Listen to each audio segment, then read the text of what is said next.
Hey everybody, welcome to the Otherz Podcast. I'm your host, Steve Penny. Joining me as always, my co-host, Rafa. How you doing, man?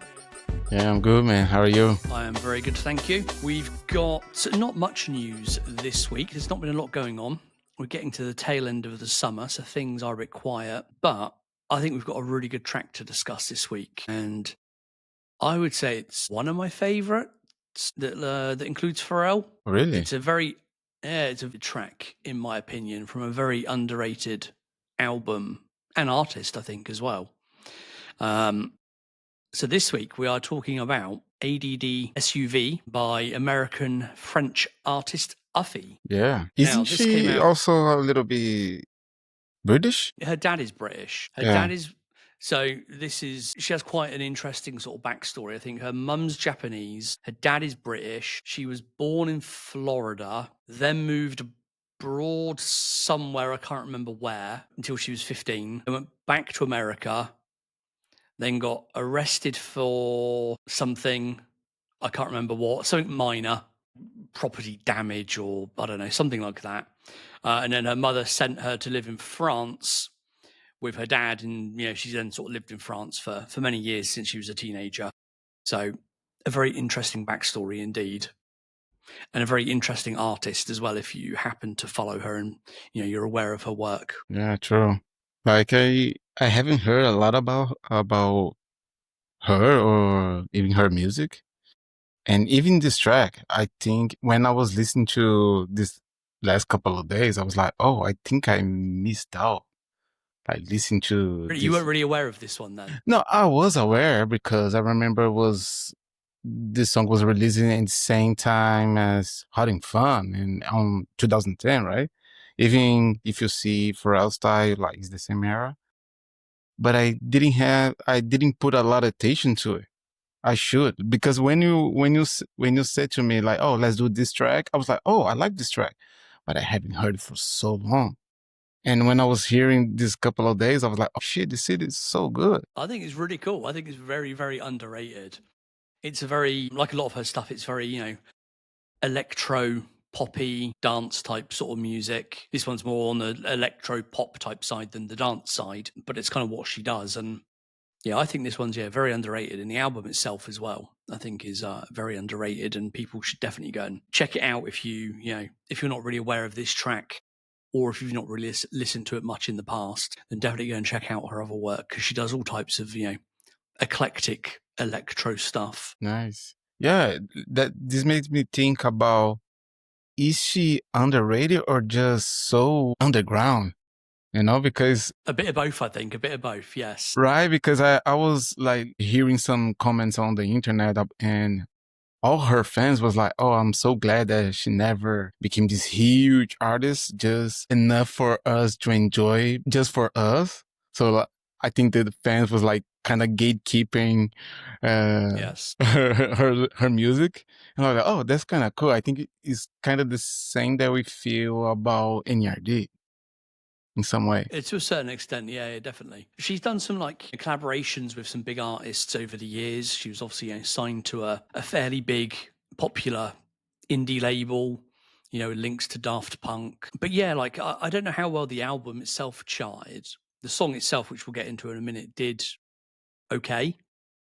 And I think probably a lot of that was probably to do with Pharrell being on it. But yeah, she's only put out 2 proper albums, I think, over the years, and a few kind of EPs here and there. And she's done a lot of features, but yeah, never really kind of made it into superstardom, basically. Like you say, she is kind of a bit of an underground artist, I guess. And I think if you follow her online, you follow her on Instagram and stuff like that, a lot of the stuff she does these days is these kind of small underground basement-y type gigs, those kind of hot and sweaty and horrible kind of New York basement clubs and stuff that you sort of see in music videos and in TV shows and movies and stuff. She does a lot of those still.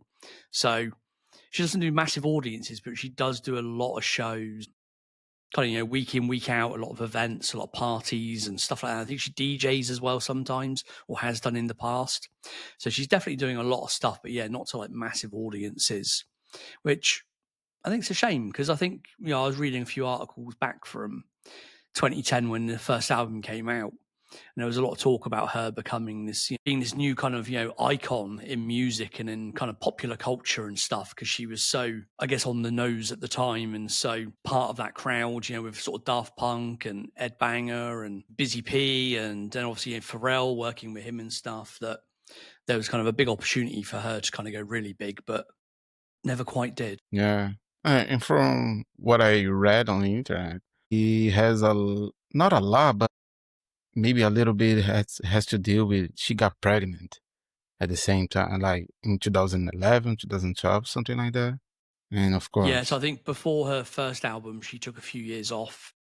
And then after this album, up until sort of the second one, she took quite a few years off as well, like, not really making any music or, sort of really doing much. So she's had a couple of kind of quite big gaps in her career as well, which I guess probably doesn't help when you're a music artist and you're coming through in the time when, online stuff is so popular and growing so quickly and you have to be regularly putting stuff out to, kind of catch people's attention, but then, stay in their minds basically and keep your stuff being played constantly.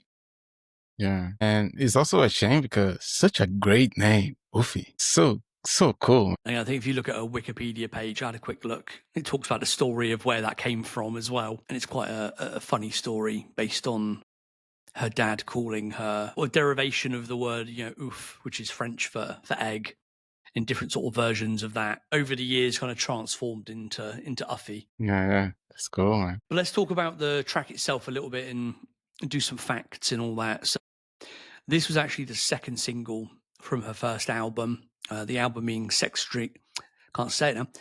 Dreams and Denim. The single was released across various different dates, actually, across May and June 2010 in different markets. So it didn't have kind of one set release date. I think it had a release date in the US, then a different one in Japan, and a different one in European markets as well. It charted kind of okay. It got to 28 on the UK Independent Singles chart. So that's for singles from indie labels. It got to 31 on the UK Dance Singles chart, 29 on the US Billboard Dance Songs chart. And I do vaguely remember it sort of getting reasonable radio play in the UK on Radio 1 at the time. I sort of vaguely remember that. I don't remember it kind of, charting particularly well or doing kind of well that commercially at the time, but I do vaguely remember hearing it on the radio occasionally and seeing the video occasionally as well. Yeah, I remember the only time that I heard outside of the internet was in a club just after the Swedish House Mafia song with Pharrell won, and that song came right after, and I looked at the DJ like, "Oh, you up to something?" Like, Put them together on purpose. Yeah. And I think this track also got a bit of a boost, especially in the dance singles charts, because the EP that it kind of came out on had remixes from Armand Van Helden and Hudson Mohawk, who were obviously really big at the time. Hudson Mohawk was kind of coming through then, was kind of this new popular artist that was working with lots of big names. And obviously, Armand Van Helden, one of the biggest sort of, DJs and producers in house music that there's ever been. Yeah. Also, not a very nice guy. I met him once. Really? Yeah. Met him in Ibiza. He asked me for a light for his cigarette while he was sat on a sofa surrounded by beautiful women. And I did not have a light because I did not smoke at the time. I don't now, but I didn't smoke then. And he just dismissed me like I was a piece of shit, basically. You don't have light. No, exactly. I'm of no use to him, so go away. While he was in his little special VIP area. But that's my one interaction with him. Now, we normally kind of do tracks that are primarily produced by Pharrell or the Neptunes, but in this case, this track is not. I think a lot of people probably assume that it is, but it's not produced by Pharrell, or Chad or the Neptunes together. It's produced by Miwaz, who I think probably most famously in the sort of early 2000s did a lot of work with Madonna, and that's probably where he had his most kind of commercial success. But he's been based in France for many years, so again has a link to the Ed Banger label and working with those kinds of people. So speaking of which, as we've mentioned, Uffie was signed to Ed Banger for a number of years. That's the record label that was founded by Pedro Winter, also known as Busy P. And for those that don't know, he was Daft Punk's manager for many years. I think he gave that up maybe just before this, actually. Maybe 2008 or 9 or something. So he could focus on the record label and production and DJing and stuff like that. But yeah, for many years, he was Daft Punk's manager. And then Pedro Winter's wife was also the head of PR at the Colette boutique in Paris. Okay. So that's kind of where it all, ties in. Obviously, Pharrell is, very good friends with Sarah Andelman that, founded Colette, and he's obviously done lots of collaborations with Colette over the years and would always go there when he was in Paris. Sarah Andelman actually has a collection on Jupiter at the moment, some of her bits and pieces. And again, there's a collaboration there with Pharrell, with some Stan Smiths that they kind of co-designed and what's the word I'm looking for? Kind of created the artwork and stuff for it. Yeah. So that's kind of where I think it all ties in. And I think from what I read, Uffie actually met Pharrell, I think through Pedro Winter, but they actually met in Japan. She said, "Would you be on a track on my album?" He said yes, and it worked out. Wow, that easy, huh? Yeah, well, it sounds easy, yeah. I'm sure there's probably a bit more to it. Especially being on the video. And Shad's also on Yes. the video, so wow, yeah. Yeah, getting him into a video as well that, he's not necessarily produced or anything as well is, I guess, kind of quite a feat. I think it probably helps that it was filmed in LA, which I think he was living in LA by that point, by sort of 2010. I think he'd moved from Miami to LA, or at least had a home in LA. So that probably made life a lot easier. Yeah, it's right. And then also, just kind of quite randomly, I'm jumping ahead now to the video part, but as we're kind of talking about it, we see Chad in the video as well. Yeah. Just, happily sitting there in the car with nothing to do with the track whatsoever, but there he is. Just there, hanging out.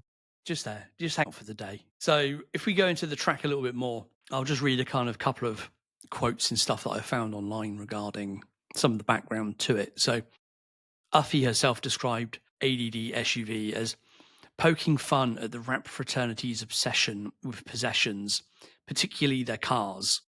So obviously that, ties into the SUV part and loosely ties into the kind of concept in the video as well, which is very kind of car based. But, to me, the actual topic of the track itself focuses more on the ADD side and the drug side of that and the mental health side of that. And then also there's a lot of references in there to a book she was reading at the time, Valley of the Dolls, which is from sort of 1966, I think it is. And that's referenced quite a few times in the track itself. And then as you kind of go through the track, it describes what I would kind of call like, the effects and the challenges and the different sort of states of minds that you get kind of related to having actual ADD, and the kind of interaction that you get with the drugs that you take to help control that as well, and how they kind of affect your mindset and your mind state and that kind of thing. So I think there's a lot of research that's been done over the years. People that suffer with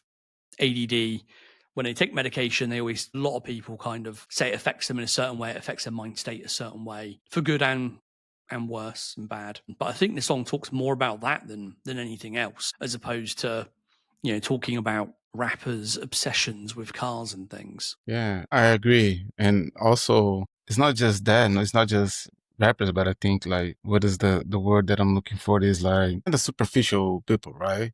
Like usually, especially when people are pretty rich and superficial, they had those disturbance and they use the car or the SUV or whatever they are talking about in the song like as a distraction for it, right? Yeah.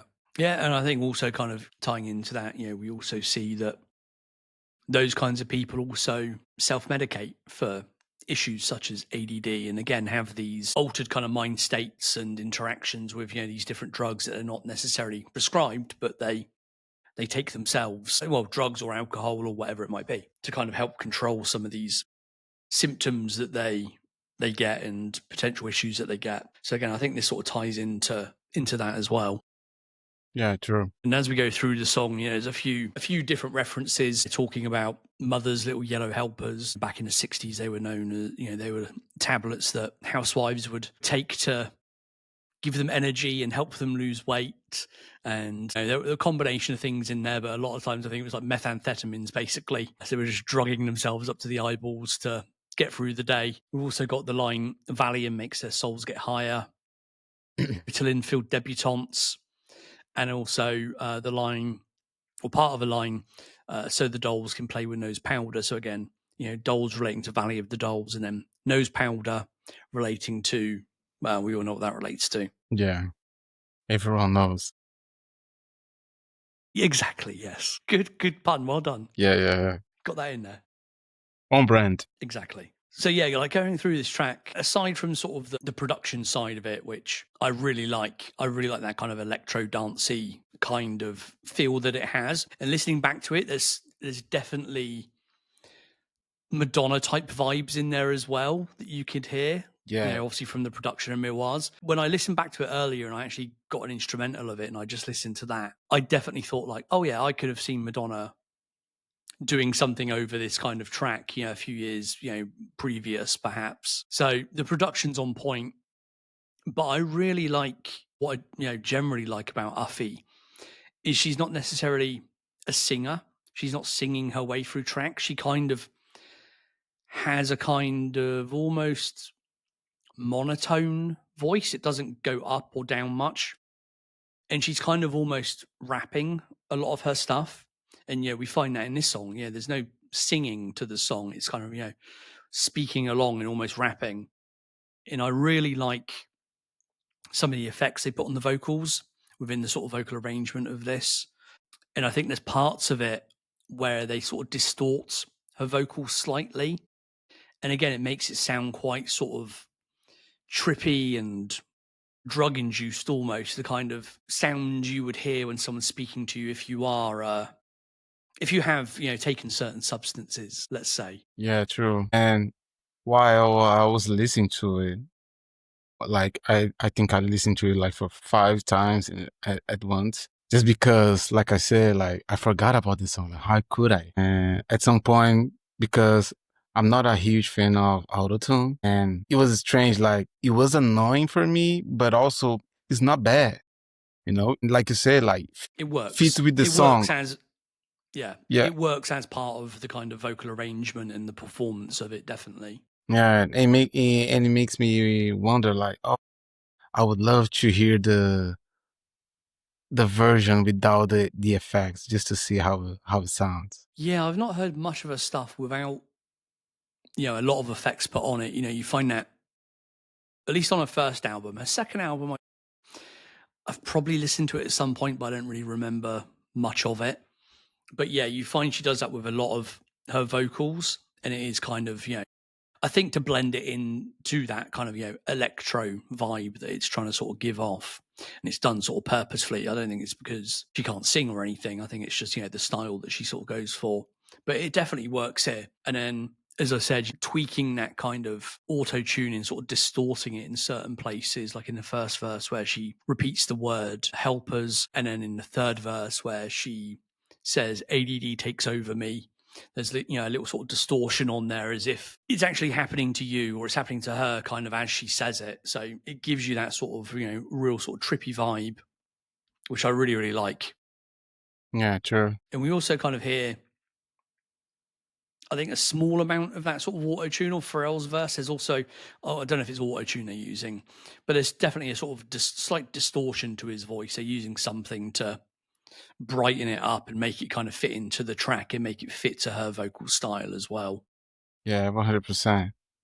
And as soon as you pinch so we can do this track, I started to listen to it immediately, and I was like, oh, I don't think this was produced by Pharrell, but it will make sense because, like you said, like it was produced by the same producer that produced some songs for Madonna. So immediately I thought about Madonna. I thought about Hard Candy. I was like, oh, and I was like, oh, is this Pharrell? And I completely forgot about it. And as soon as I see the information, it was not. But I was like, oh, but of course, like Hard Candy was from 2008, 2007, something like that. Around then, So it's not that far away.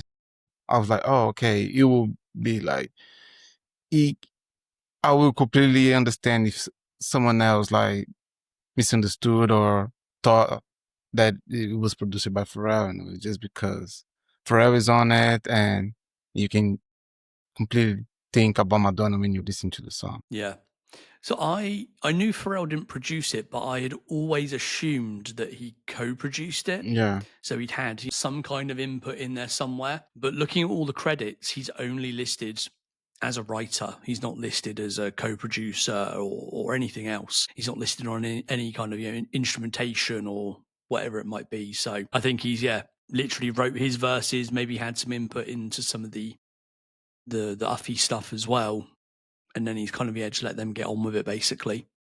And then just turned up in LA a few months later to shoot a video and drive around in a fancy car. Yeah, true.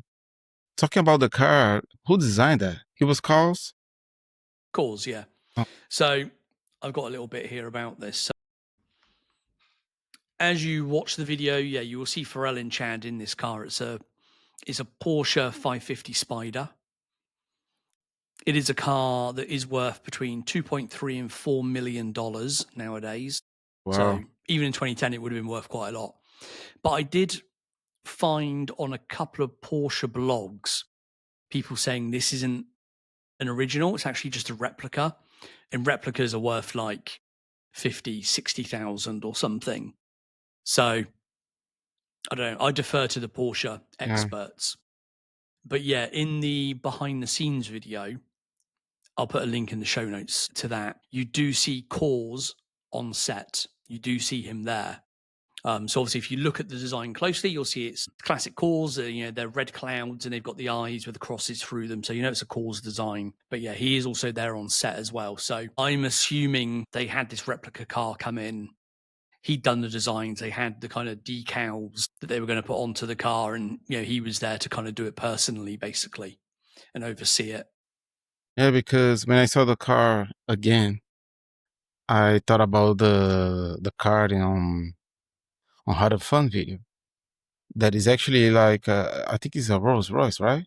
It's a classic Rolls Royce. Yeah. But do you remember the name of the artist that it was not Carl's? It was no, it's Friends with You. Yeah, Friends with You. Yeah, that car looks good. It's funny because a lot of people, if you look online, a lot of people do still think it's Cause, but it's not. Yeah, because they also did some of the artwork for the Nothing album. Yeah. Yeah, right? Okay. Yeah, they did.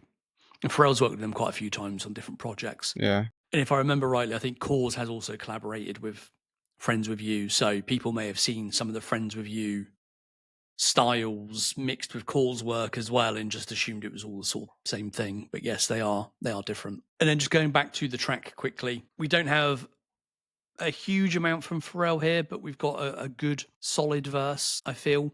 And then a few bars kind of post-chorus as well, which fairly tight, fairly solid. They sound good. They fit the track. They're nothing special, but they work. Like you said, if it's the track, it's fun. And let's talk about what I find kind of more interesting. Maybe not more interesting, just as interesting, is the video itself. Because there's a lot of kind of different elements to the video. So again, as always, there'll be a link in the show notes if you've never seen the video, but it is on YouTube. Doesn't have a huge amount of views. I think there's two versions on Uffie's channel. There's a standard version, which has about 600,000 views. And then there's a radio edit version of the video, which has 900,000-ish, I think. So not massive numbers. I wish it was bigger numbers. But the video itself's got kind of two, main elements to it.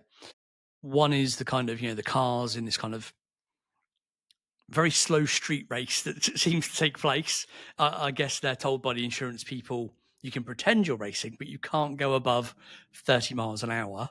Yeah. And then there's also this kind of mixture of the live action car scenes, but they're mixed with this kind of these comic book overlays and backgrounds and stuff, which I'm not quite sure why, but I still kind of quite like it. It still looks good.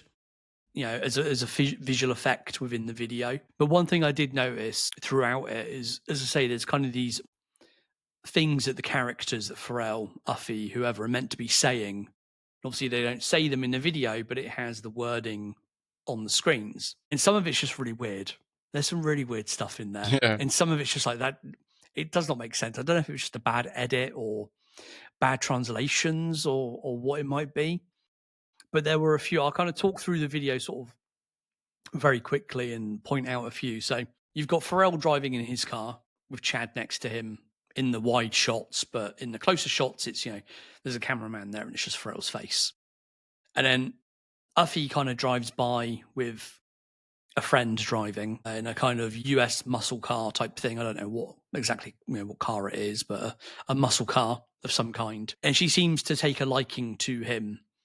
And, the graphic says she's saying, "Look at me."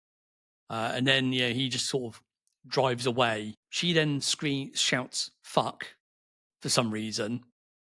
And you see Pharrell give like a really weird, awkward smile. And then it just says, "Yeah." And it's like, what? What does that mean? What?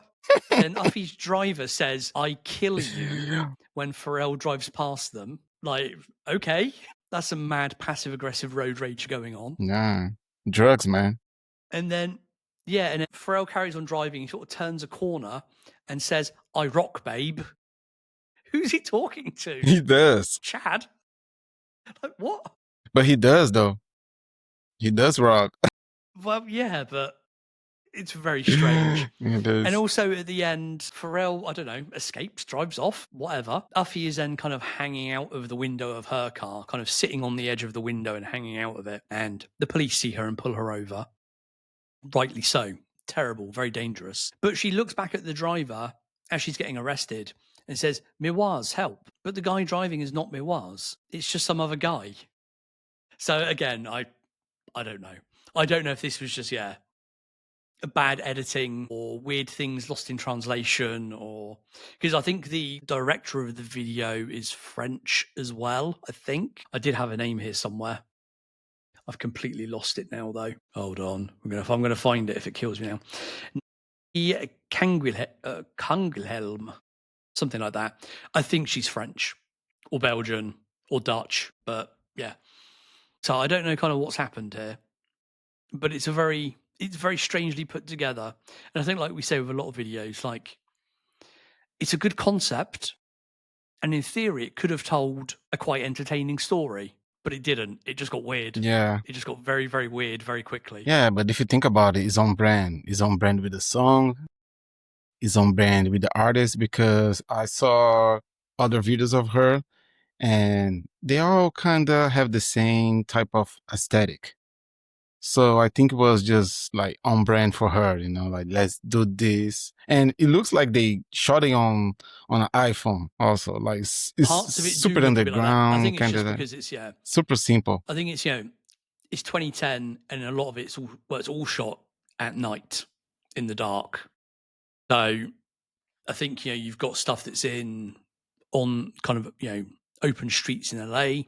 So maybe they didn't have kind of particularly good lighting equipment and lighting conditions, so it doesn't look great at times. It looks a bit kind of rough and ready almost. Yeah, it doesn't look bad. it is not. But it's not like a beautifully shot video.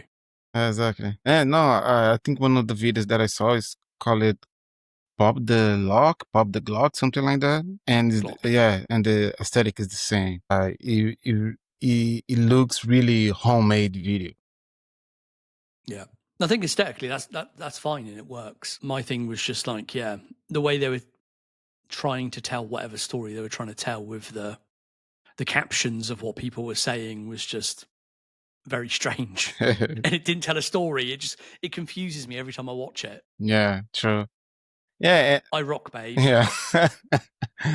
and we can go back to the question that I did, like, is she underrated or just underground, because this type of video is from a underground artist, she's not trying to be glamour at all. No, but I think if you watch it, I think there's probably quite a bit of budget behind it. probably the biggest budget video she's done. Just with And I think, the special effects and all the location. Yeah, true. You've got to get permits and stuff for that. The cars they've got cores that true. probably isn't free, even if he's friends with you. There are parts of it where they kind of go into some underground car park for a few seconds in between, just before the Pharrell part starts. And they've got loads of other kind of like lowrider cars, and there's loads of extras and what looks like dancers and stuff. So I think there was probably a bigger production that happened for the video, but it just got edited right down to kind of focus on the weird car chase type thing, whatever it is. Mm-hmm. So I think there's probably a bit of money in it. Like you say, the animations and the graphics as well, they're very well done. They don't look cheap at all. Yeah. So I think there's probably a bit of money gone in here, more than we probably think. It's just strange graphics. There's a moment that she's like singing and the letters like skate, P is all over her. Like, wow, it's not bad. It's just strange, It's funny because I screen grabbed that and I was going to say, could you make that the artwork for the podcast? That's perfect. But yeah, it goes from like a comic book type vibe with the speech bubbles and things. And then there's a comic book kind of background where it's got little elements from the video. And then they kind of green screen her and she's laying on something with a big background.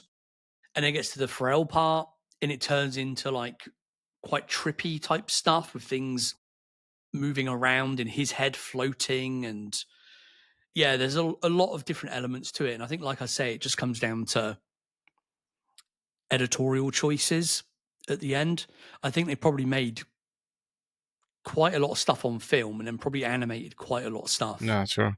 And they were just like, well, how can we get as much of this in here as possible? And it's only a 3-minute 20 song, 3-minute 30 song. It's not a huge song or anything. So they've just kind of crammed in there and made these weird editing choices. Yeah, 100%. But yes, I did try and look up the director, but she doesn't seem to have an Instagram or anything like that. But I would love to have a conversation and ask why some of those choices were made and what they're meant to represent and how they kind of tie in together. Yeah. But even though it is a bit, there's lots of different elements to it, they don't kind of quite match up. When I watch the video, I still really enjoy it. I still like it. Yeah. I don't think it was done to make sense at all. I think it was done to give you the exact sensations that we had. What is going on here? Yeah. Why are they saying that? What's going on? I rock, babe. What did he say? I rock, babe. Damn. Yeah. You do. Not saying it to anyone. There's no one there, and they just put the speech bubble above him. It's like, what? Yeah. I'm sure they had shots where there was, you could make it look like he's saying it to Chad or saying it to her in the car next to him, but no. He's just shouting it out into the streets of LA. Yeah. And then speaking of Pharrell, let's talk about his fit, because this was 2010. This was a good year for Pharrell fits. Yes. I want to say. So we've got two different ones in this video. So the one where he's in the car, he has the BBC beanie on. He's got a red version. I've got a black, and I want to say the white version of that hat. If anyone out there has the red version, please let me know. I won't pay silly money, but I will pay good money for it. So let me know if you have the red one. And what else has he got? Some Chanel sunglasses, despite it all being shot at nighttime. Well done. And then he's also wearing a BBC denim Wolfman jacket, which he was wearing kind of quite a lot at that time. And it's, for those who don't know what a Wolfman jacket is, it's like a motorbike jacket. Normally you'd have it in leather, but he has a denim BBC one. It has the zip that kind of goes diagonally across the chest up to the neck. And then it's got like a patch on the arm, which looks like a bullet hole, I think it's meant to look like.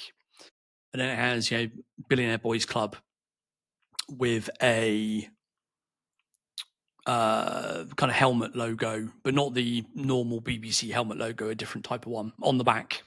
Very nice looking jacket, actually. It is. You can still They still crop up occasionally, but you have to be of a very slim kind of fit and frame to get into them because there is no movement or give in them really. Yeah, I think it was the first time that BBC done that jacket because they throw it back a few times after that, but I think that was the first time. It's like a motorcycle jacket also, right? Yeah, it is. Yeah, that's what a Wolfman jacket is. Yeah, And that era, and then we've got his.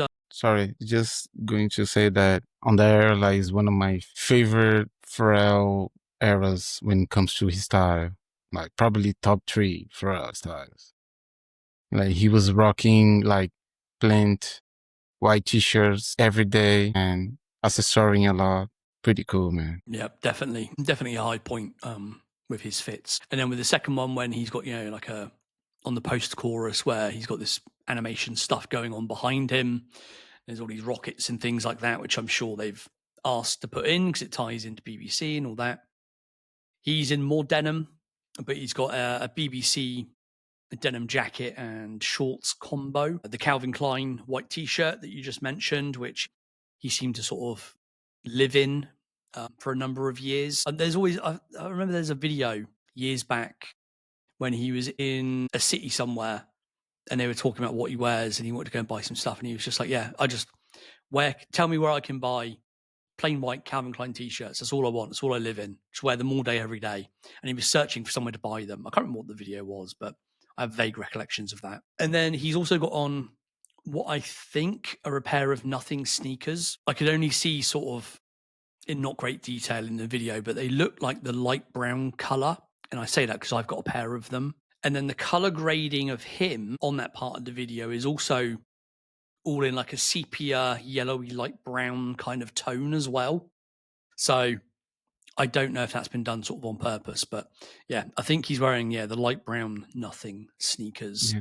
Is that And then he just one question? Is those sneakers like 100% BBC or is that partnership with? Yeah. Oh, okay. Yeah, they were BBC.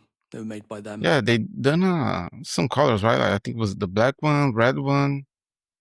Oh, there's loads of Yeah, them. yeah. I think I've got brown, red,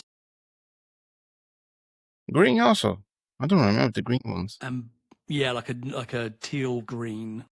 And I think I've got a blue pair as well. But yeah, there were quite a lot of colours, to be fair. Yeah, then there was a black pair, and like you said, I think there was a yellow one, and yeah, there was a bunch of them. Nice. I rarely wear my ones. The green pair I've got came without insoles, and they're a little bit big on me as well. So they've got like these horrible insoles I put in them. They're not particularly comfy. And then I think the other pairs, the brown pair, David, King of Creams, actually gave me as a gift. I think I've worn them a couple of times. And then the red pair, I think, is like a size or 2 sizes too big for me.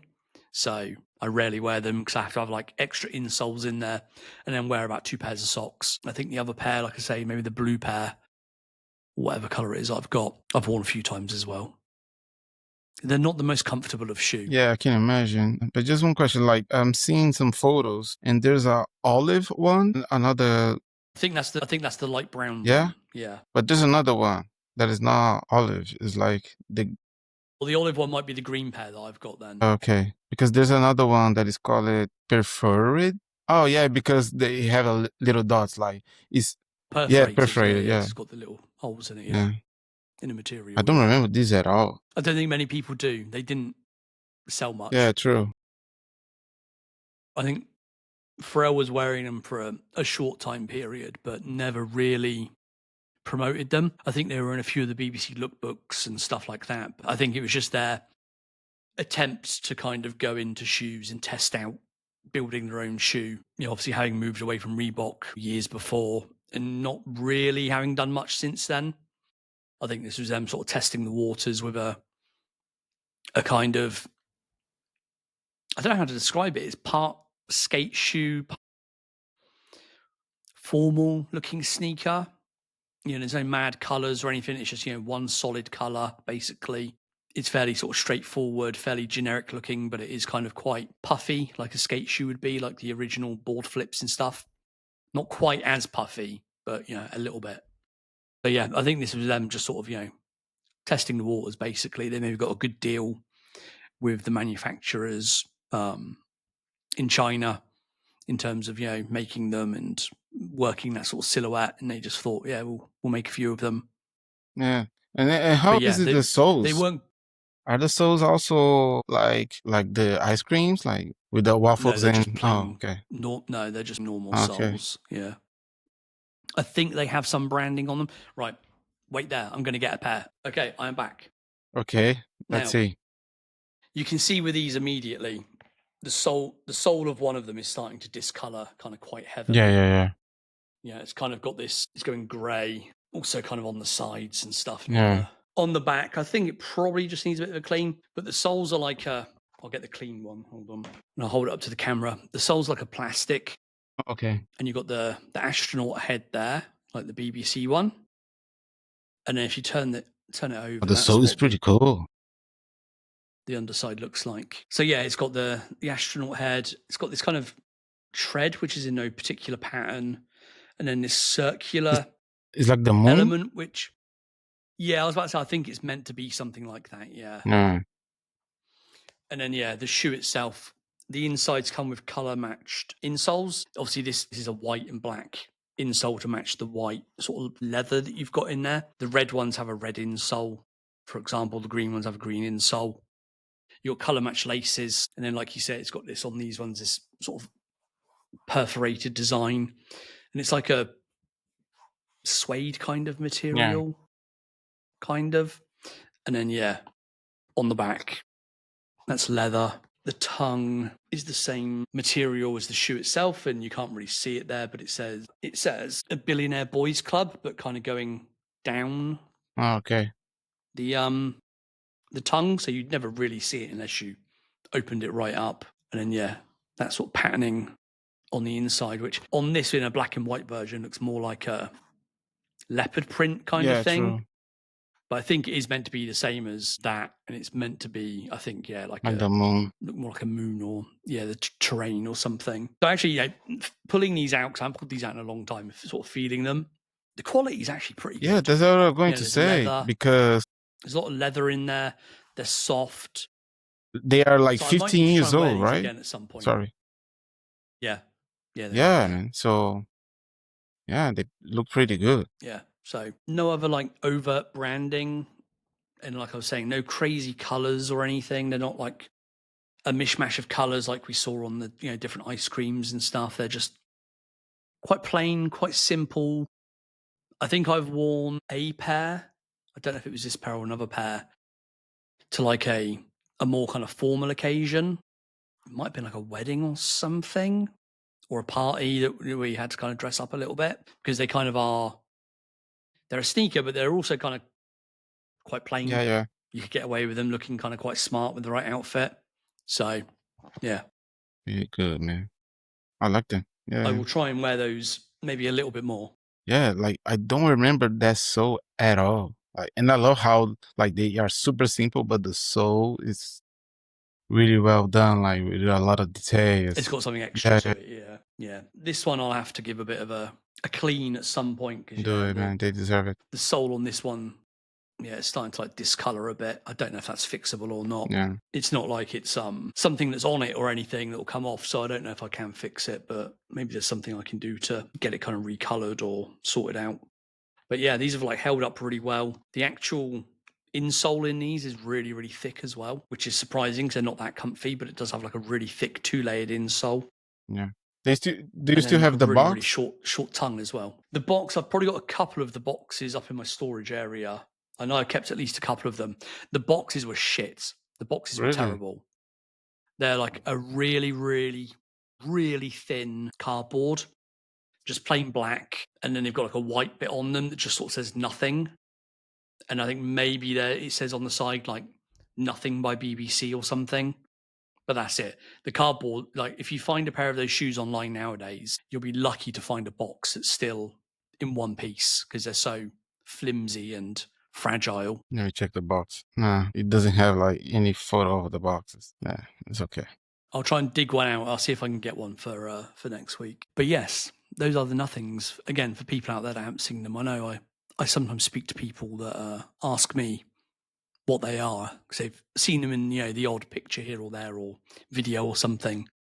So that is A Nothing by BBC. And do you know where they Which were again was, produced? Like where they were made? it would have been China, Yeah. I'm pretty sure. I don't know if it actually tells me in the label. Hold on.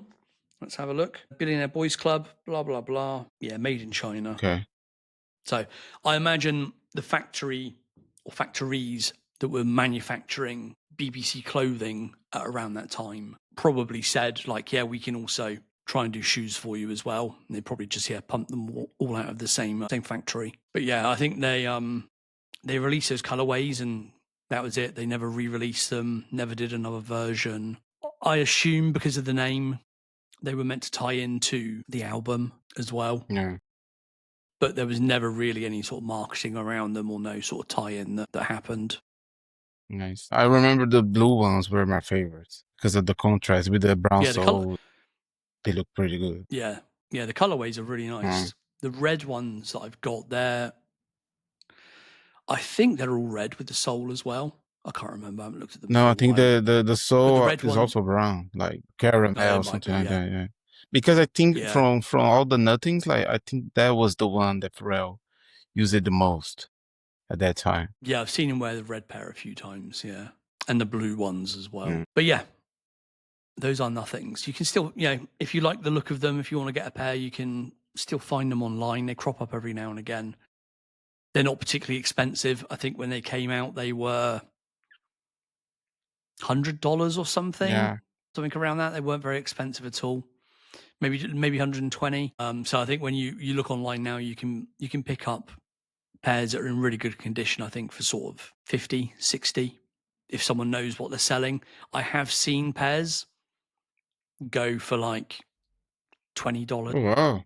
$30 because people are just like, they don't really know what they are and they just want to get rid of them. And, you know, so you can find really cheap pairs occasionally. Oh, okay. If you hunt about a little bit.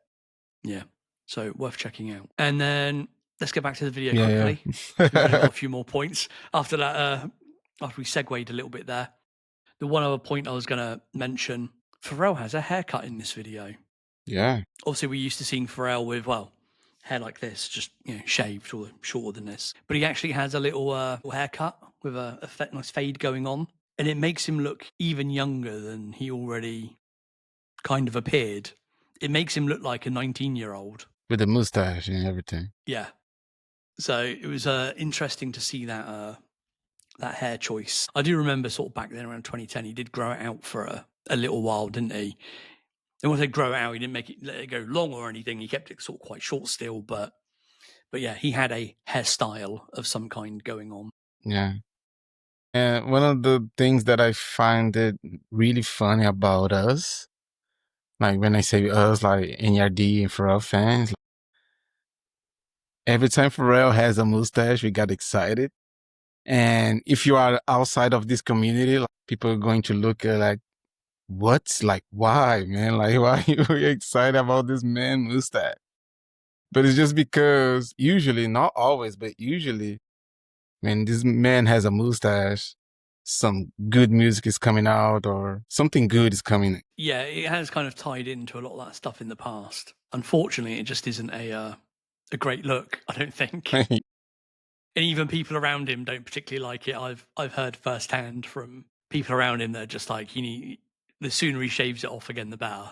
He needs to get rid of it. And that's his actual friends. Damn. And people that work with him saying like, no, he just needs to get rid of it. Even they're not fans of it. But I think that's all we had for this video.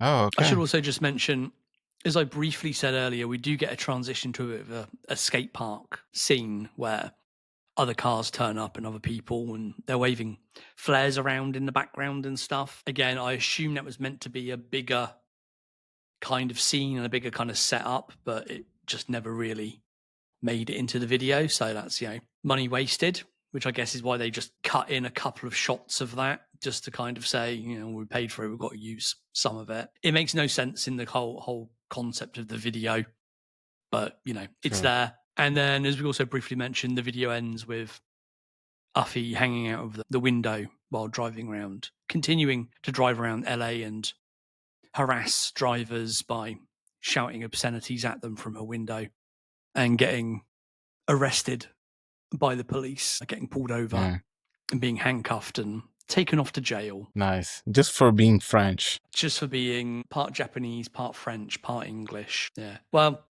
if you're a foreigner in America these days, I mean, you've got to expect it. Sorry, Americans, but you are the laughing stock of the world. Yeah. We have to say these things occasionally. Take that one. Take that out. Yeah. Anything else from your side? No, man. Like I said, I totally forgot about this song, and I feel ashamed because it's a pretty good song. It's a good one. Whenever it comes on, it's not one that I'll ever skip. I'll always listen to it. Nice. So yeah, I would highly recommend people go check out the video. Obviously, check out the song if you're not really familiar with it, but also check out her other work. Check out the album. Yes. It's a really good sort of first album. The second one, like I say, I think I've heard it, but I don't know if I can recommend it. I need to go back and listen to it again. But yeah, go and check out her work, and you can follow her on Instagram. I think she is just Uffie. No, I think it's Uffie. What is it? Official Uffie or something like that. Oh, okay. All right, let's check then. Yes. Very clever. Uffie official, but starting with a U. Okay. Oh, nice. Hilarious. So original, man. To be fair, mine is just my name with my middle initial in the middle. No. So, I wish I could come up with a pun on my name and have it as my handle, but I'm not funny or smart enough. So just ask ChatGPT, he's going to make you something. That's a great shout, actually. I probably should. But yeah, if you go follow her Instagram, you can see all of her. She promotes a lot of her gigs and shows and stuff like that on there. And I've just noticed she also has, for bookings and inquiries, email this email address. I probably should have done that before I sent an Instagram DM that she'll never read. Yeah. Well done, me. Maybe I'll send an email now and we can maybe see if we can blag her onto the show in the future at some point. Yeah, good luck.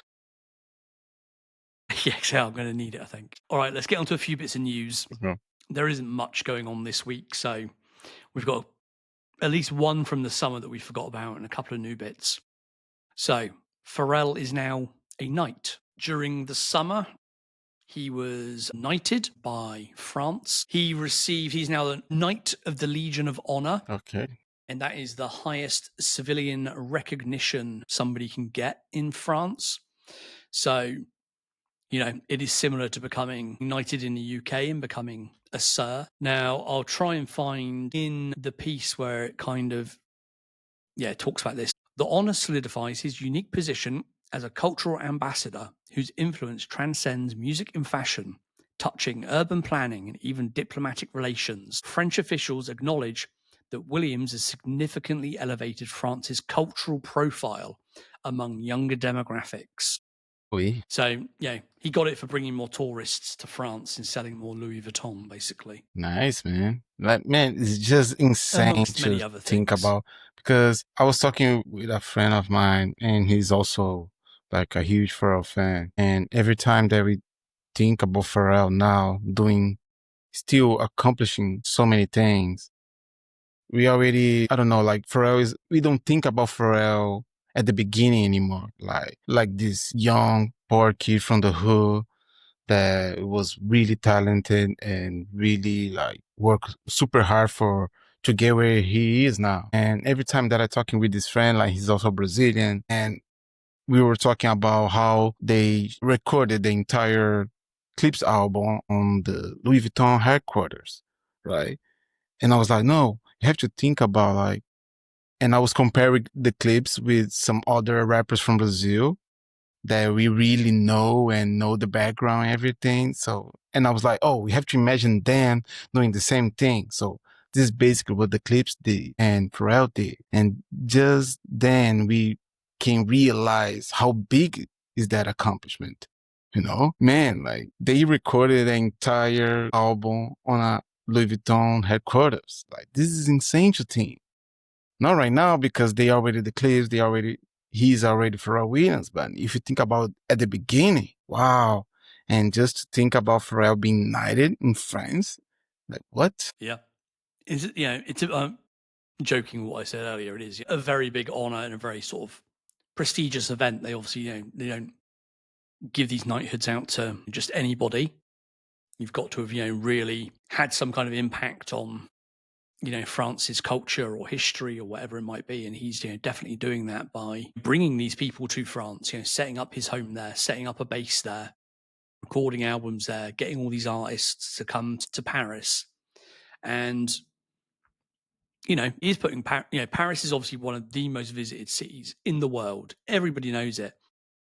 But like, he is still elevating it even higher, like his involvement with the Olympic Games, for example, that were there a couple of summers ago. Just things like, we're going to Paris soon, going to see the Clipse there. Yeah, had Pharrell not been living in Paris, had they not recorded the album in Paris, we wouldn't be going to the Paris one. I'd be going to one of the London ones. So it's, it's obviously making a difference. Yeah, 100%.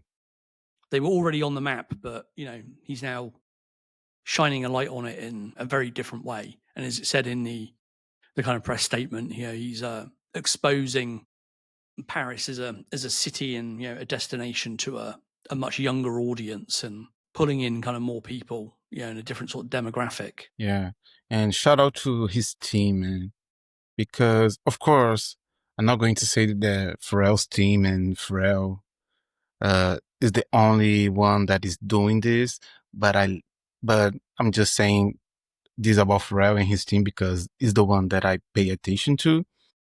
But I love how Pharrell is always connecting everybody and everybody that he's working with to his projects. Because if you think about it, like, yeah, Pharrell is working with Louis Vuitton. He's based in France right now, recording music there. When you say about how he was connected with the Olympics, I remember like Adidas was involved on that also. I remember like he was wearing like some Adidas sneakers. So of course, like Adidas was involved in some kind of way. And the artists that he's worked with. So I love how they always connecting everybody around him and every business around him to make money. Like just because, and this makes me think also when he was in Drinks and Champs and they were talking about, they always talk about like, we're going to give these artists their flowers. And Pharrell was like, what you should do? Like you should connect with a company that makes flowers, they sell flowers to give the flowers for you. So I was like, oh my God, like he's so, like always think about business and ahead. So that is amazing, man. Yes. I mean, he has a lot of experience in this business, so it makes sense. Yeah, and his business empire is constantly growing. There's a lot of stuff happening. I think that people don't sort of really realize. They're things we talk about very occasionally, but he's invested lots of money in property and development for not just, luxury housing, but social housing as well. He's invested in, the Atlantic Park rebuild of Virginia Beach, which is kind of partly open, I think, at the moment. I think at the theatre they have there, they're already booking big names to kind of put, that are performing there and stuff. And the apartment's open soon and the kind of, big surf wave machine thing and all that. He's got all these other kind of collaborations. I'm sure he's doing stuff in France as well that we don't sort of know about. There's just, there's, lots and lots of stuff just happening in the background that we don't know about. The hotels. He's got the hotel in Miami.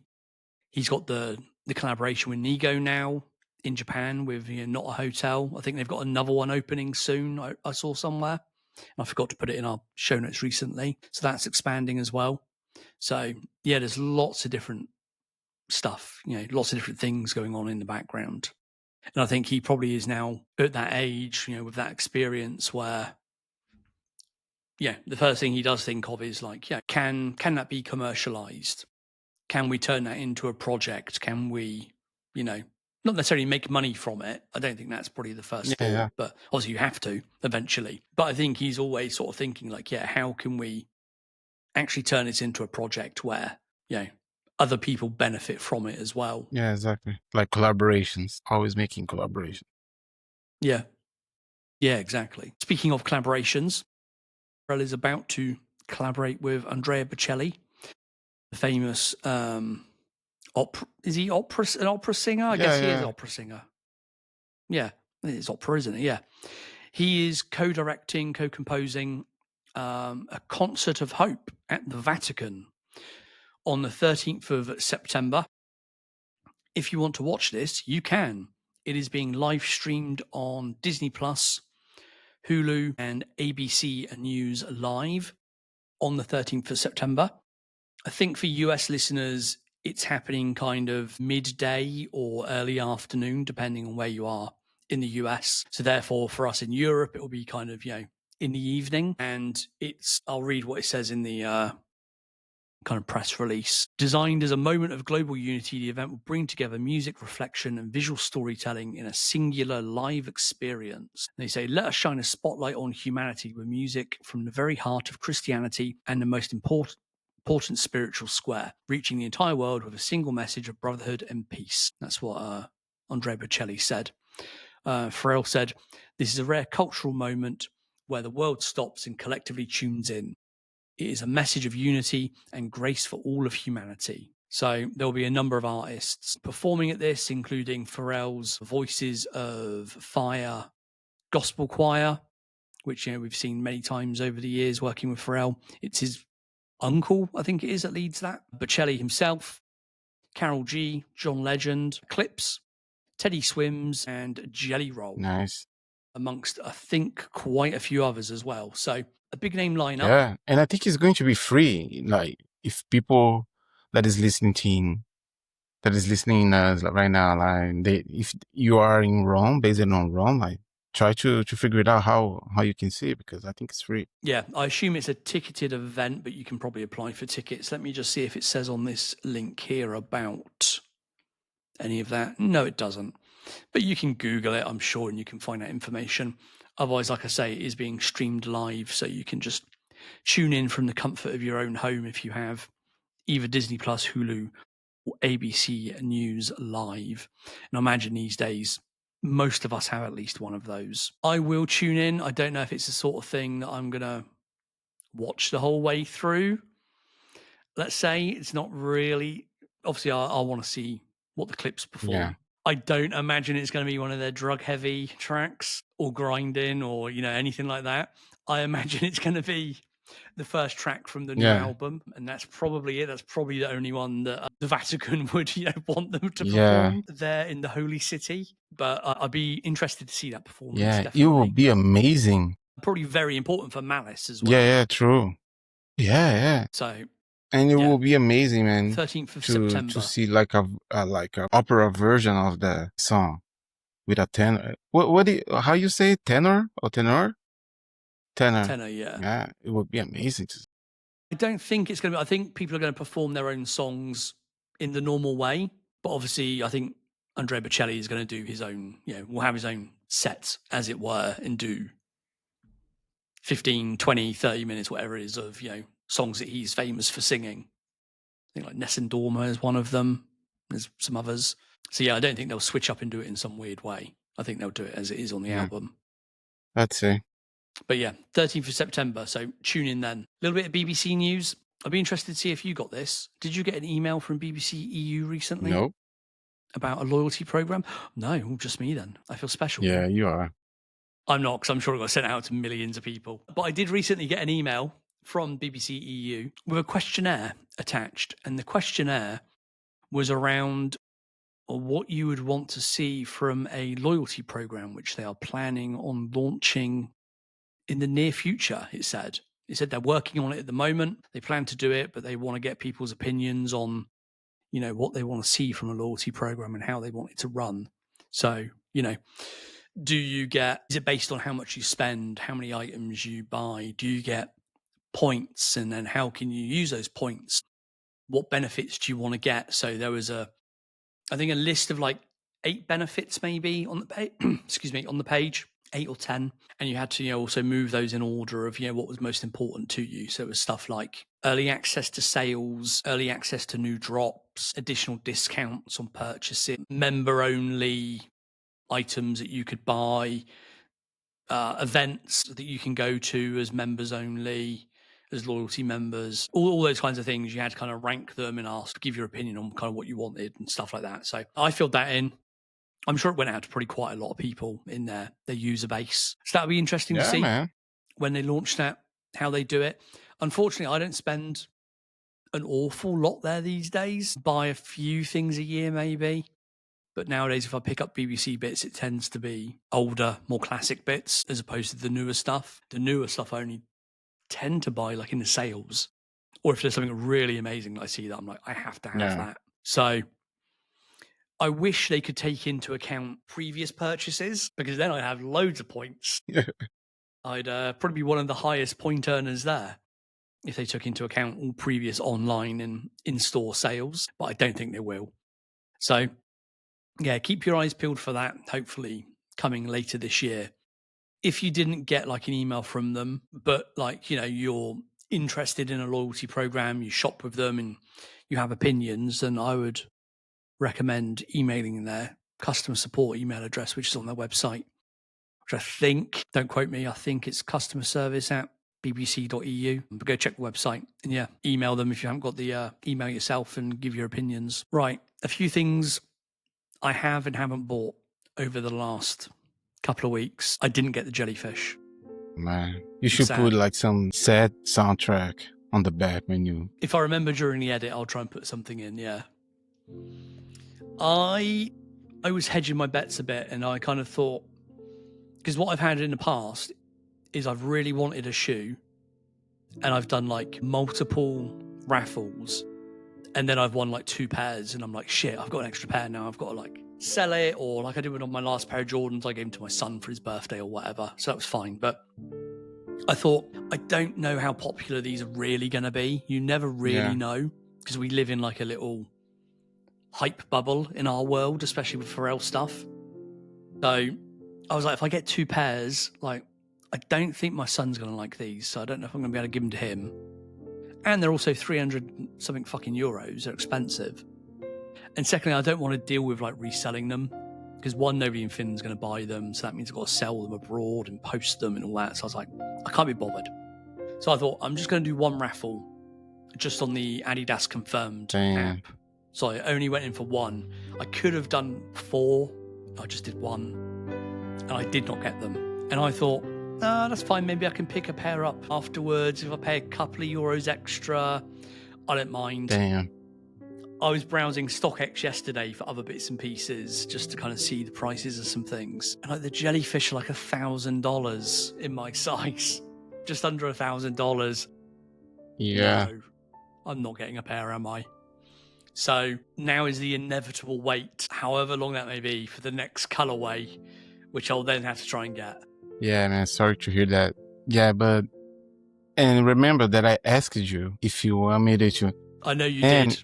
And if you should have had this conversation before, because I would tell you, man, try more, because when I realized this sneakers will be super hyped was I saw a guy like making a outfit of the day with the sneakers and everybody on the comments, like, first of all, it was a guy like I didn't know, like it was like a fashion influencer. Oh, sorry. So I didn't know the guy, but it just appeared on my Instagram feed, and the amount of comments that people say, oh, this is great, these sneakers are awesome. And basically they were saying the same stuff that we were saying in the last couple of episodes, when every time that we talk about this sneaker, like, they grown on me so much, so this is cool, I wanted to buy them. So I was like, oh, it's not just us. It's like sneakerheads also wanted that. So yeah, I saw all the same stuff, but again, it's very different. People saying, "Oh yeah, I really like them, I really want them," and then paying 320 euros to actually buy a pair. Like I know full well, there's a lot of people going, "Oh man, they've really grown on me. I really like them," but they don't know what the price is, and when they see the price, they're not buying them. So I knew they were going to be limited. I knew they were going to be popular. I didn't realize kind of quite how popular. So yeah, I'm gutted I didn't do more raffles. And then yeah, obviously, like you say, you offered to do them on my behalf as well. But again, I didn't want to get you to do a raffle. I win a pair, but then you also win a pair. And then we've got to deal with like, you know, I have to sell a pair and you have to ship them for me and mess around. And I thought, I can't be asked for stuff like that. Yeah, I thought I'd probably get lucky. I normally do on the Confirmed app with Adidas stuff. But this time, no. There's no way I'm paying, $900 or $1,000 for a pair now. So I'm going to have to wait for the next drop. I don't know what the next colorway will be. We've obviously seen pictures of, the green, the blue, the black. The green one. Probably another colorway. It looks so Yeah, there's good, man. probably I another think one the as green well. one is my favorite by far. Like, so good. I mean, they are not that different. Yeah, It's I'm just leaning to. the colors of the details. It's But just the man, I mean, accent yeah, colors. Yeah. To me, the blue ones I think look yeah, best. But yeah, when they drop next, I'll probably try a little bit harder. And I'm also hoping that when the next colorways come out, they won't be quite so hyped. yeah, And it might be a little bit more straightforward to get a yeah. I pair. agree. I think Adidas always does that. Like they put out the first one is more limited, and the second one they have more numbers out, and you can get it like easier. And I think the fact they've been so popular this time and they've kind of all sold Yeah. out, Adidas will say, okay, for the next rounds, we'll increase the numbers by X percentage to let more people kind Yeah. of get them. Because they know there are a lot of people that are going to spend 320, 330 euros on them. Yeah, true. But I still think But yeah, the marketing behind these sneakers is not that strong. They should push harder, Just there hasn't been a big push with these. It's been very like spread out and very long because we've been talking about these shoes true. for like 2 years or something stupid, isn't it?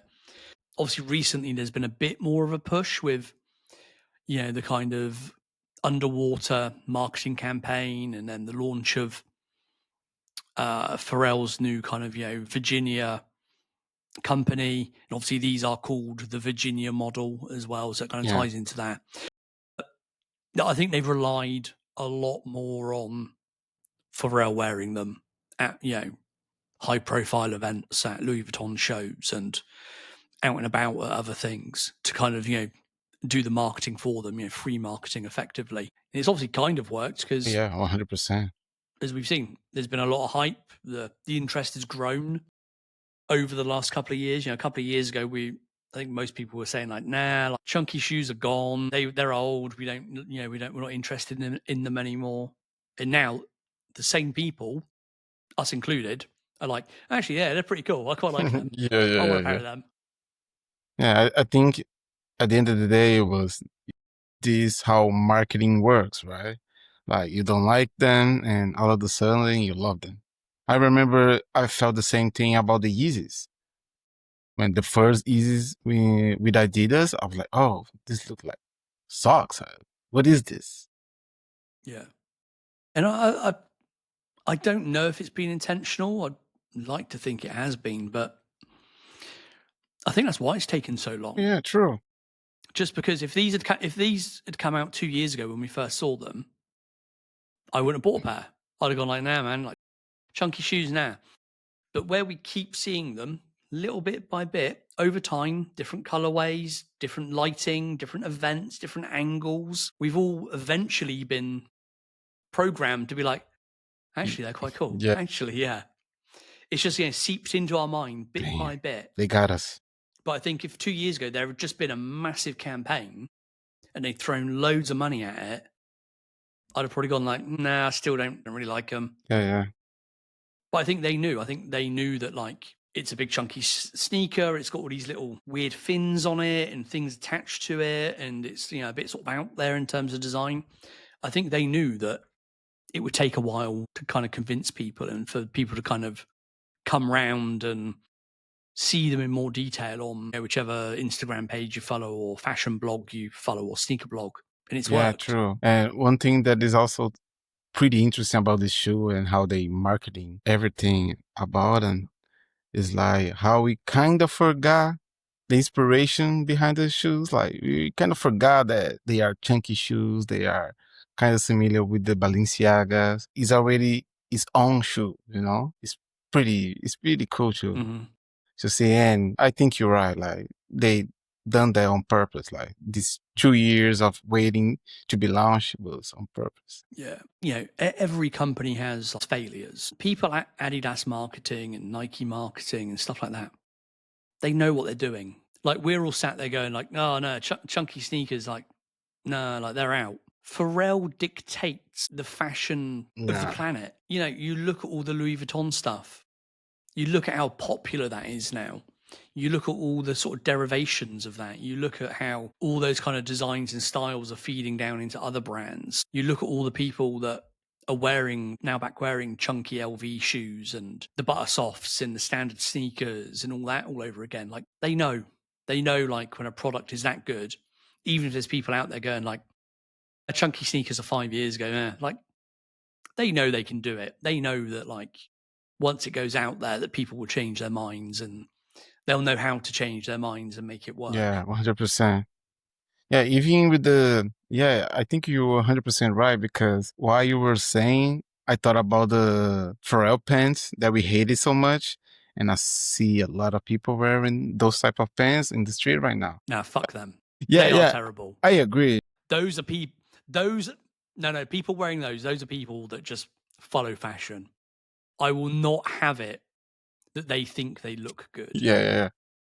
There is no chance in hell. Those people did not put them on and go, yeah, man, these flared trousers look really good on me. No, they're just like, they're hot. Someone famous is wearing them. That's all they care about. But some women, they look good. Women, yeah. Like flared trousers have always predominantly been a women's fashion item, and they've been around for many years for women. But for men, it was the 1970s, and then they died, rightly so, for men. And now they've kind of had this little resurgence, which they shouldn't have done. Blame Pharrell. Thanks, Pharrell. Yeah, we will blame him for that one. Like I say, people and companies, they have their misses, they have their failures. That's definitely one.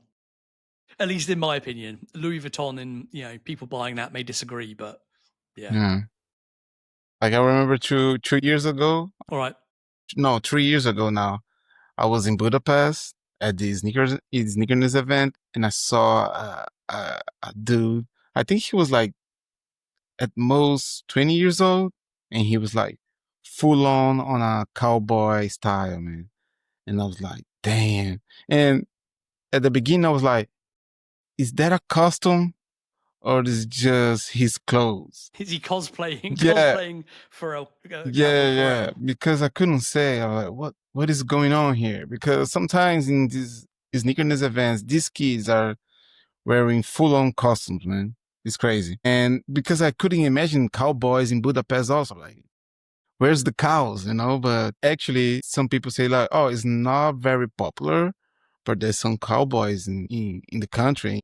So it's not that crazy. It's just crazy that this guy is here on a sneaker event. Oh, okay. Yeah, that whole kind of cowboy look as well. It's luckily it's already starting to fade.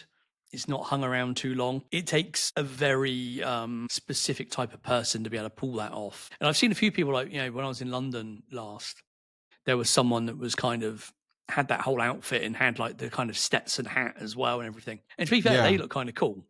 They did actually look really good. But I just sort of feel it's one of those ones where if you're very sort of slim built, you've got the kind of long sort of straight leg, and you can kind of pull off that sort of denim shirt tucked in, and it can be a good look. If someone like me put an outfit like that on, who's not slim, and it would look weird. It would look like you've just come from I don't agree, man. I don't agree. Come from a bad farm and you've just had your hand up a cow's ass. No, let me tell you, if you ever want to try, like, whatever you put like your entire outfit, like your entire BBC outfit on, like hoodie and sweatpants, try to put some cowboy hats on. Like, it would look good, man. I'm telling you. Yeah. All right. I'll take your word for it. I don't think I'm going to try it. And there are no Stetson shops around me, so unfortunately. But you have to let maybe one day though. The beard grow up a little bit more. Not something I can do. My facial hair is far too. But that's what I'm telling you. Like, it's going to make you like look super rough, like a guy that doesn't care. It's going to make me look super homeless. No, with a cowboy hat, man. That's what I'm telling you. If you ever need some inspiration to use a cowboy hat, think about, I don't know if you know who is he, but AJ from the Backstreet Boys, man, is the only guy that can rock a cowboy hat outside of not being an actual cowboy. I know who he is, but I don't know man. an image like, of him I never seen anybody wearing a cowboy hat better than that guy. Well, what's your opinion of Timberlake at the MTV Awards Horrible. when he was all denim? I with the mean, blue hat? iconic, but horrible. Yeah. Yes, I agree. Okay, all right. Anyway, let's move on because this is starting to get a bit weird. Other things I've got this week. There was a new Human Made release, I want to say at the weekend, a new drop of bits and pieces. I grabbed a couple of the hats because, yeah, if you follow me online, you may have seen over the summer me wearing like a grey Human Made cap. I absolutely love them. They are so nice. The material's so good. They're so comfy. I saw more colorways were coming out and I had to buy 2. Nice.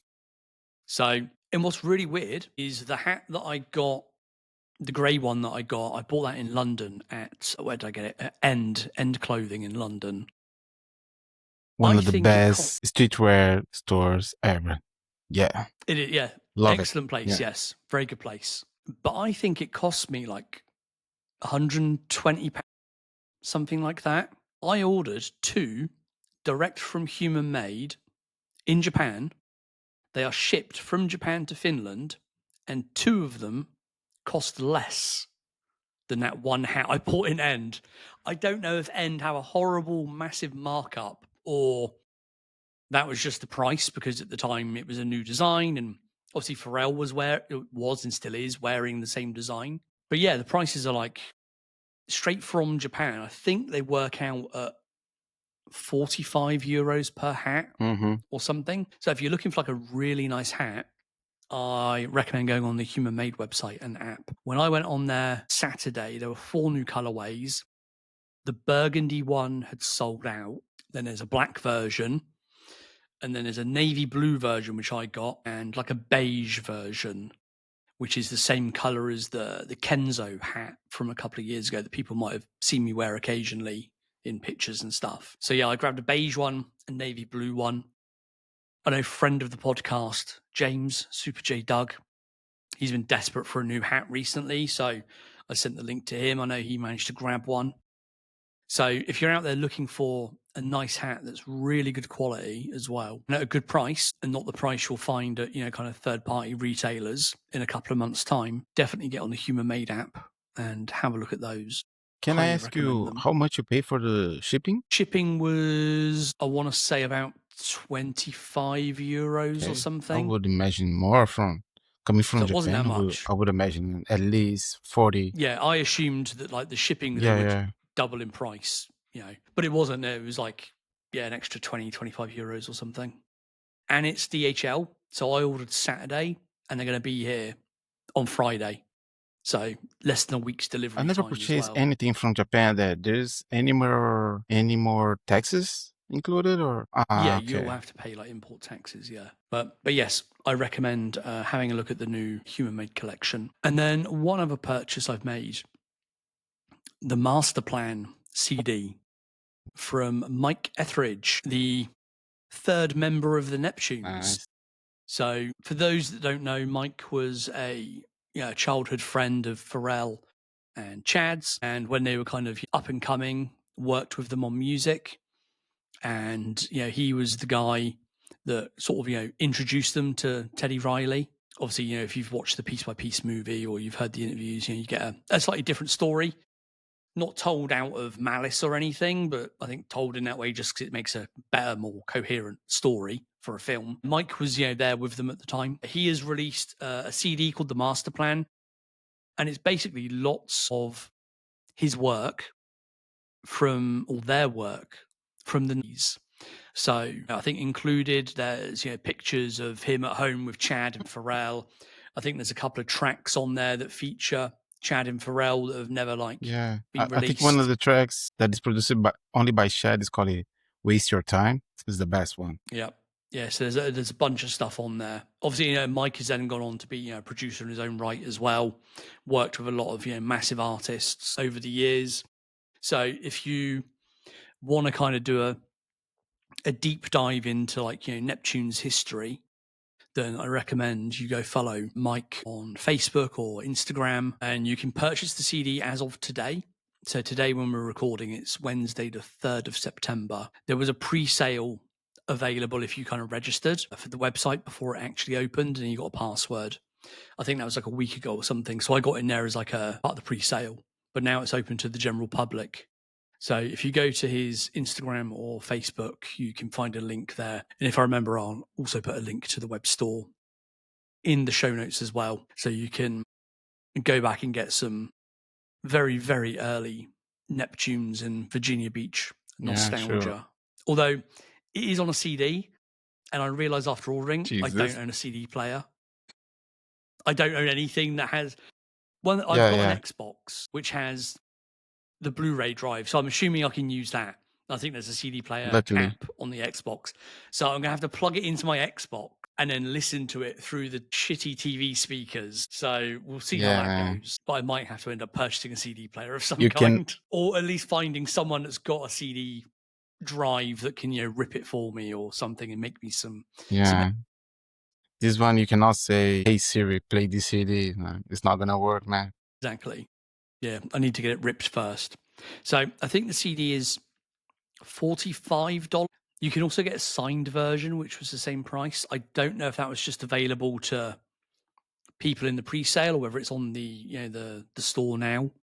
But yeah, if you go and have a look, and if you're on that kind of quite quick, you might be able to get a signed version as well. So yeah, that album is cool, man. I think 15 years ago they leaked it online, and I heard it like kind of a lot.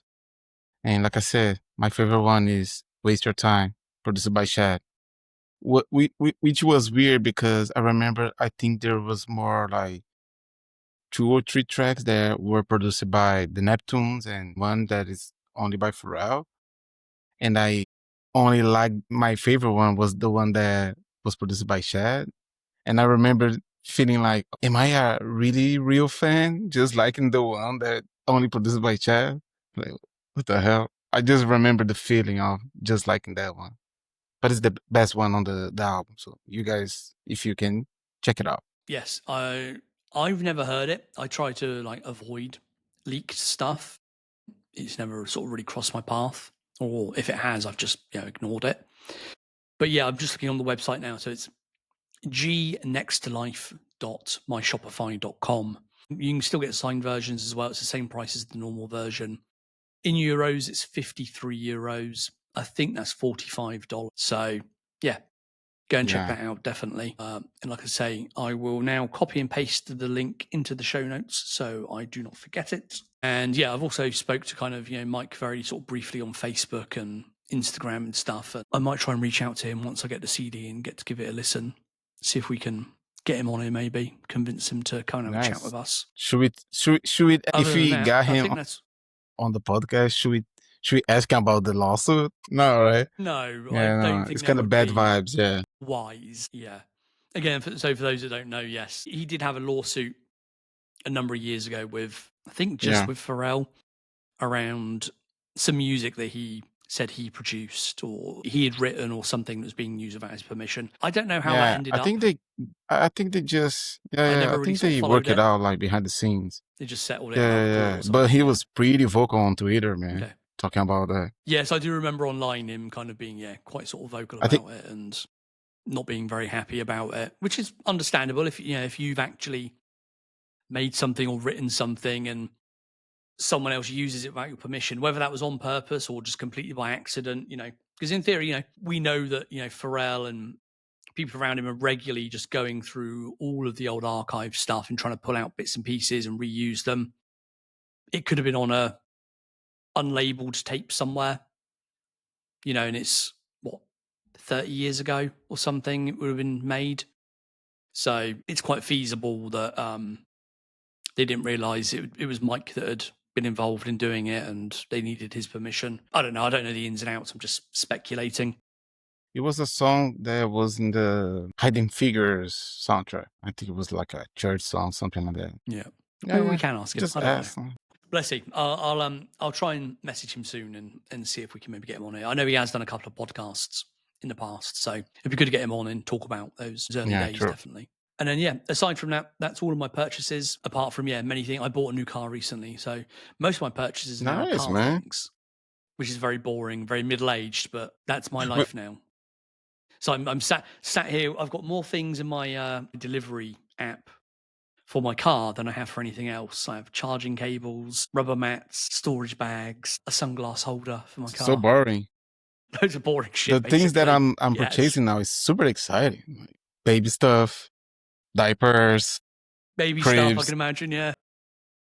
All that fun stuff that you'll have to throw away in a few months anyway because they grow out. Exactly. But I'm not even going to lie, trying to act like it's boring because it's really exciting actually. And just pick the colors, just imagining in your hand or in your head like how it's going to be when you're walking around with a kid in the streets.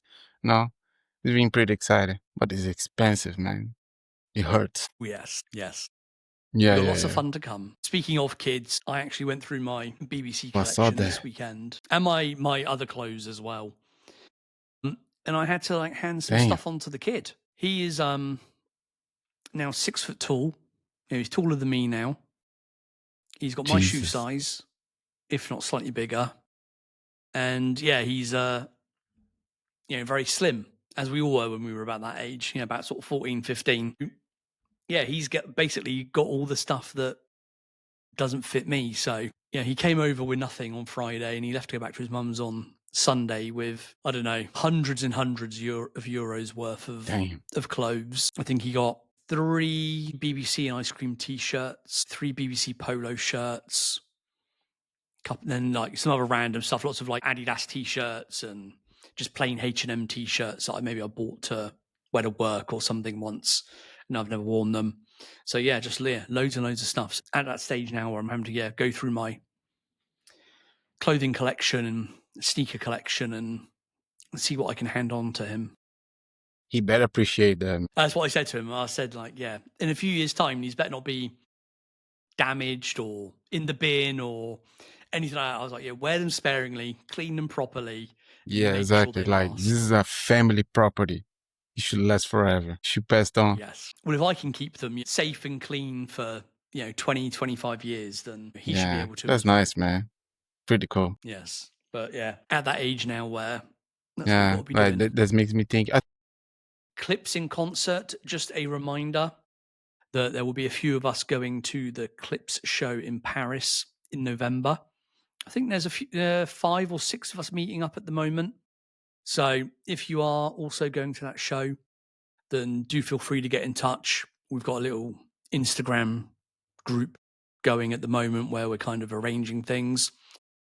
I think everyone's got some people are based in Paris anyway, so they'll be there as it is.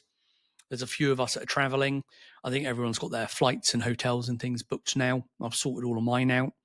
So yeah, if you're going to the gig and you want to kind of do a bit of a meet up at some point, then yeah, there'll be a few of us around that we'll be meeting up probably on the Saturday before the show to go and have some drinks and some food and stuff like that. But I'll be around from Friday until Monday evening. So yeah, if other people want to do other things, they are more than welcome to get in touch and give us a shout and we'll try and arrange. Yeah, man. Something. I'm pretty excited about that for you guys, man. Just meeting up and a shame you can't make it, but next time. It's just I was seeing some footage of their concert in the US and man, it looks so good. Like the way everybody's responding. It looks good, but what I've seen so far, the set list is really short. And I think they're only on for from what I saw, they were only on for an hour. So I'm like, I'm flying all that way and paying all that money just for an hour. And they only do, again, this set list may have been stripped down. It may have been at a specific show where they were doing a shorter evening or whatever. But the set list I saw was only about 10 songs long or something, 12 songs. And there were only 4 or 5 off the new album. Which, is great because I want to see the classics as well. There weren't that many, so I'm hoping that isn't a full set list or full show. Man. Hour. I don't remember now. Yeah, a tour like this, I want to see at least an hour and a half. It would be amazing. From the main act. Of course. Not I think an hour is just it's not enough. Not on a world tour. To think about rap concerts, they usually cut the songs in the half. So I think that's why it's a little bit short. I don't know. But Yeah, we'll see. Yeah, It will still be 100%. great anyway, I'm sure.